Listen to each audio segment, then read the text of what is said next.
N John केम नाम से ये डॉक्टर ऑपरेट करता था दमोह में, मध्य प्रदेश की तस्वीर देखिए। ये तस्वीर है उस फर्जी डॉक्टर की। आपको कहीं जानकारी मिले कि ये कहीं घूम रहा है, आपने कहीं देख लिया इसे, या आपको कोई इससे इनपुट मिले तो आप भी पुलिस को जानकारी दीजिए, क्योंकि ये वो डॉक्टर है जिसने 7 लोगों को मौत का घाट उतार दिया। इसे हत्या ही कहेंगे, क्योंकि इसे तो पता था कि इसके पास कोई ऐसी डिग्री नहीं है। और यहाँ पर ये मिशन अस्पताल है दमोह का, जहाँ पर ये आराम से काम कर रहा था।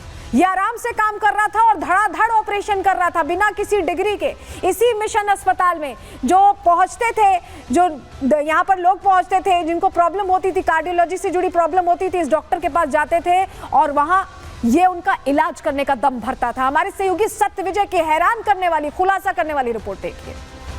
के दमोह में मिशन अस्पताल के एक डॉक्टर ने भोले वाली जनता के साथ जानलेवा खिलवाड़ किया है। ये वही मिशन अस्पताल है, मिशन हॉस्पिटल है, जो कि मिशनरीज का हॉस्पिटल है। इसके डॉक्टर एन जॉन केम, जिनका कि असली नाम नरेंद्र यादव बताया जाता है, उन्होंने अपने 2 महीने के कार्यकाल में करीब 15 ऑपरेशन किए। ये देखिए हॉस्पिटल है, मिशनरीज हॉस्पिटल ये है, और इसी में डॉक्टर नरेंद्र यादव जो यहाँ पर एन जॉन केम के नाम से काम कर रहे थे, 2 महीने में उन्होंने 15 ऑपरेशन किए इस हॉस्पिटल में, जिसमें दावा किया जा रहा है कि 7 ऐसे मरीज हैं जिनकी की मौत हो गई। परिजनों ने गंभीर आरोप लगाए, क्योंकि परिजनों का कहना है कि गलत इलाज किया गया, डॉक्टर के पास डिग्री नहीं थी, उसके बाद भी उसने हार्ट से संबंधित यहाँ ऑपरेशन किए, जिसकी वजह से 7 लोगों की जान गई।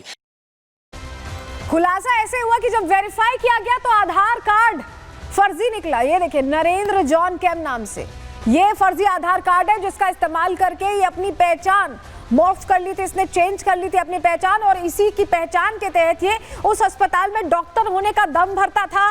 15 ऑपरेशन 2 महीने में, सोचिए वक्त और बीतता और ज्यादा बीत जाता तो कितने लोगों की जान पर बनाती। 7 लोगों की तो मौत हो ही गई, उसमें से एक शख्स ने बहुत हिम्मत करके इस मामले में जांच करवाई, तब जाकर ये पूरा खुलासा हुआ है। और इसको लेकर आप समझिए, आखिरकार बहुत सारे सवाल हैं, क्योंकि फर्जी नाम डॉक्टर एन जॉन केम है और असली नाम नरेंद्र यादव है। आखिर फर्जी आधार कार्ड किससे बनवाया, ये भी पहचानने की जरूरत है।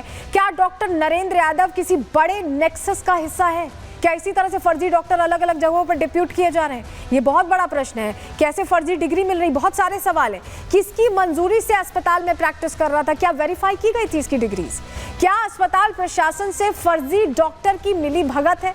क्या जानता था अस्पताल प्रशासन फिर भी इसे अलाउ किया काम करने को? कैसे फर्जी दस्तावेज के आधार पर अस्पताल में एंट्री मिल गई? क्या किसी ने वेरीफाई नहीं किया, चेक नहीं किया कि डिग्री प्रॉपर है कि नहीं? क्या आयुष्मान योजना के नाम पर यह फर्जीवाड़ा हो रहा था? क्योंकि आयुष्मान योजना के नाम पर पैसे बनाने का पूरा खेल चल रहा है, और ऐसा लग रहा है कि यह मामला भी उससे जुड़ा हो सकता है। हालांकि जांच के दायरे में है पूरा मामला। हमने अस्पताल स्टाफ से बात करके जानने की कोशिश की कि क्या उन्हें कभी शक नहीं हुआ, ऐसे मौतें हो रही थी, सब कुछ हो रहा था? क्या जवाब आया उनका, आप खुद सुनिए। मिशन हॉस्पिटल में हम मौजूद हैं, यहाँ पर हॉस्पिटल स्टाफ है, हम उनसे बात करते हैं। मैम, जिन डॉक्टरों पे आरोप लग रहा है उनका नाम क्या है? डॉक्टर एन जॉन केम है उनका नाम। और वो उनका नाम तो लेकिन नरेंद्र यादव बताया जा रहा है। सर, हम लोग को तो यही मालूम है, उन्होंने अपना नाम यही बताया है। हम उसमें कुछ बोल नहीं सकते कि उनका नाम क्या है। जब वो अपना नाम ये बता रहे हैं तो हम यही जानते हैं। आप ये बताइए, वो कितने दिन यहाँ पर वर्किंग थे, उनकी पोस्टिंग? 1 महीने के करीब थे वो यहाँ पर, ये रहे हैं। और उस दौरान कितने ऑपरेशन उन्होंने किए? सर, एग्जैक्ट तो आंकड़े में नहीं दे पाऊंगी, क्योंकि मैं रिसेप्शन में कार्ड बनाती हूँ, परंतु उनने लगभग 15 के करीब ऐसे वो करे हैं। अच्छा, फिर अब वो कहाँ चले गए? सर, हम नहीं बता सकते हैं। यहाँ से वो अचानक से 15 में कितने लोगों की मौत हुई? सर, हमारे अनुसार तो लगभग 3 लोग हैं जिनकी डेथ हुई है। उनके ऑपरेशन से तो नहीं बोल सकते, क्योंकि हम नॉन मेडिकल पर्सन हैं, तो मैं नहीं बता सकती। ये बताइए, अब वो फरार हैं, पुलिस केस दर्ज हो गया उनके खिलाफ, उनके दस्तावेज जो है फेक पाए गए, इसके बाद भी यहाँ पे वो काम कैसे कर रहे थे? सर, हमको तो ये नहीं मालूम, क्योंकि हमारे जो अधिकार क्षेत्र के बाहर है, कोई डॉक्टर अपॉइंट होता है तो वो मैनेजमेंट के द्वारा होता है। सुना आपने, इनको पता ही नहीं है कि इनके अस्पताल में क्या चल रहा है, एकदम जानकारी नहीं है। यहाँ 7 लोगों की मौत हो गई है। कितने हल्के में लेते हैं ये लोगों की जिंदगी को, कम से कम इससे ये बातचीत जो हुई है हमारे सहयोगी से, उससे तो यही पता चलता है। लेकिन खुलासा कैसे हुआ, चलिए पूरी जानकारी उससे जुड़ी आपके सामने रखते हैं। क्योंकि स्थानीय व्यक्ति ने NHRC में शिकायत करवाई, तब जाकर ये खुलासा हुआ। उसमें भी एक व्यक्ति ने कराई, 7 लोगों की मौत हुई है, उसमें से एक के परिवार के व्यक्ति ने ये हिम्मत दिखाई। गलत इलाज के कारण मरीज की मौत का उसने आरोप लगाया और दावा किया कि मौत की सूचना थाने को नहीं दी गई, जानकारी छुपा ली गई। परिजनों को बहला फुसलाकर मोटी फीस वसूली गई, उनसे पैसे वसूले गए। बिना पोस्टमार्टम के शव परिजनों को सौंप दिया गया, जिससे किसी को कुछ पता न चले। मामले के तूल पकड़ने के बाद एफआईआर दर्ज कराई गई। बहुत जब दबाव बना तब इस पूरे मामले में एफआईआर दर्ज हुई है। ये और हैरान करती है बात। जरा तस्वीर आपको दिखाते हैं, क्योंकि एफआईआर ही नहीं दर्ज हो रही थी। सीएमएचओ को भी होश नहीं था, ऐसा लग रहा है। उनको तो जानकारी नहीं थी पहले कि इस तरह से एक डॉक्टर ऑपरेट कर रहा है। और जब उनसे सवाल पूछा गया तो कैसे आधी रात को उठ के गए एफआईआर दर्ज कराने। सुनिए, आप सुनिए। क्या कारण है सर? पैर पे चढ़ाओगे साहब, इतनी रात में आप आए? दे देंगे बाइक, दे देंगे सर। क्या मामला है? किस मामले में आप इतनी रात में बाहर आए सर?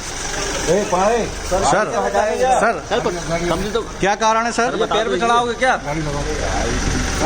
सर? किस कारण आप इतनी रात में कोतवाली आना पड़ा साहब आपको? सर कुछ तो बोलिए सर। सर बोलिए तो आप जिम्मेदारियों से भाग रहे हो। आप भाग रहे हो सर? क्या बात है सर? जिम्मेदारियों से भाग रहे हो आप? हाँ, अजय लाल से आपकी मुलाकात हुई है क्या साहब? पैसे लिए क्या अजय लाल से? देखिए, अजय लाल का जो नाम आ रहा है वो हॉस्पिटल मालिक है, उससे पैसे लिए हैं क्या, ये प्रश्न भी पूछा जा रहा है। क्योंकि सीएमएचओ रात में गए, मामला पहले सामने आ चुका था। और एफआईआर कॉपी भी आप देख लीजिए। ये एफआईआर कॉपी इसलिए जरूरी हो जाती है क्योंकि फर्जी डॉक्टर के खिलाफ एफआईआर अब दर्ज किया गया है। और इसको लेकर प्रश्न ये उठ रहा है कि सिर्फ गलत पहचान या डॉक्टर फर्जी है, इसी लिहाज से क्यों एफआईआर दर्ज किया गया, हत्या के मामले में क्यों नहीं दर्ज किया गया है? ये बहुत बड़ा प्रश्न है। और जिसने इस पूरे मामले को प्रकाश में लाए, जिसने इस पूरे मामले में कार्रवाई का कहीं ना कहीं पहल उनकी तरफ से की गई है, वो क्या कह रहे हैं, दीपक जी को सुनिए।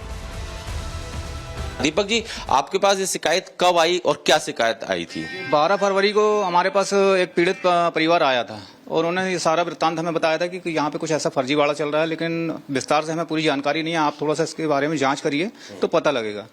12 फरवरी के बाद हम जब इस मामले में अंदर घुसते हैं तो ध्यान में आता है कि यहाँ तो बहुत बड़ा एक फर्जी खेल चल रहा है, आयुष्मान कार्ड को लेके भी, और इस प्रकार की फेक जो डॉक्टर के द्वारा सर्जरी की गई और लोगों की हत्या की गई। ये बहुत बड़ा एक मामला दिखा हमें। तो उसके बाद फिर हमने इसका पूरा डॉक्यूमेंटेशन तैयार किया और पूरे डॉक्यूमेंटेशन तैयार करने के बाद हमने कलेक्टर महोदय को एक आवेदन दिया, जिसपे कलेक्टर महोदय दमोह ने एक जांच टीम गठित की सीएमएचओ को लेके। और लगातार हम 1.25 माह तक उसका वेट करते रहे कि आज प्रतिवेदन आ रहा, आज प्रतिवेदन आ रहा, कुछ कार्रवाई होगी, लेकिन लगातार हमें निराशा मिल रही थी और कोई प्रतिवेदन वहां से आने तैयार नहीं था। फिर बाद में पता चला कि गुपचुप तरीके से जांच प्रतिवेदन कलेक्टर को सौंप दिया गया है। और इसमें हैरान करने वाला खुलासा यह है कि ये सिर्फ दमोह में काम नहीं करता था, ये और जगहों पर भी काम कर चुका है। छत्तीसगढ़, तेलंगाना। जांच में फर्जी डॉक्टर से जुड़ा बड़ा खुलासा ये सामने आया है। हैदराबाद में एक केस दर्ज होने का दावा किया जा रहा है, तेलंगाना में केस दर्ज है। छत्तीसगढ़ के अस्पताल में भी ऑपरेशन इसने किए थे। अब वहां कितने लोगों की जान गई ये नहीं पता।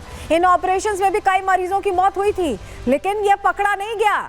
डॉक्टर के पास कार्डियोलॉजी की मान्यता नहीं, कार्डियोलॉजिस्ट के तौर पर मान्यता नहीं है। मध्य प्रदेश मेडिकल बोर्ड में भी ये डॉक्टर रजिस्टर्ड नहीं है, जबकि जब जहां आप प्रैक्टिस कर रहे होते हैं वहां रजिस्टर्ड होना चाहिए, और ये रजिस्टर्ड नहीं है। उसके बावजूद ये प्रैक्टिस कर रहा था। इसने हैदराबाद में जाने ली, इसने छत्तीसगढ़ में जाने ली, और अब ये मध्य प्रदेश में जाने ले चुका है। और इसके लिए लगातार अब ये कहा जा रहा है कि इसे पकड़ा जाए, इसे जल्द से जल्द पकड़ा जाए।